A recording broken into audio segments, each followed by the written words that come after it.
مع تطور الكورة بقى فيه تنافس كبير بين الشركات الرياضية على تصميمات تيشيرتات الأندية والمنتخبات، واللي بقت دلوقتي عامل من عوامل الدخل الثابت للأندية بسبب ارتفاع معدل بيع تيشيرتات الكورة على مستوى العالم. بس في مواقف الشركات خسرت فيها فلوس كتير بسبب تصميمات تم حظرها من إدارة الأندية والاتحاد الدولي لكرة القدم.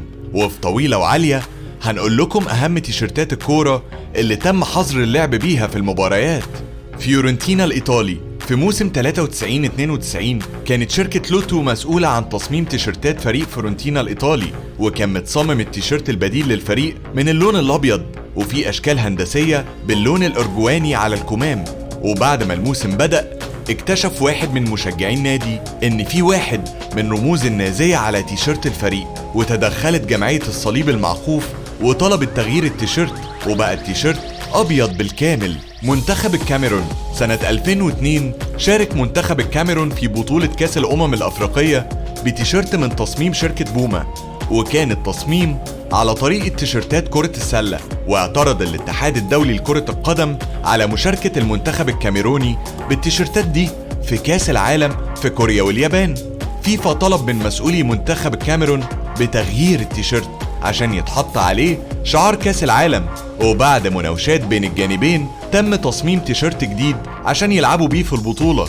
منتخب البرازيل قبل مونديال 2014 بالبرازيل، شركة نايك المسؤولة عن تصنيع تيشيرت السيليساو صممت التيشيرت الاحتياطي باللون الأسود، وطبعا اللون البديل للبرازيل هو الأزرق اللي بيمثل بالنسبة ليهم العادات والتقاليد الخاصة بالبلد.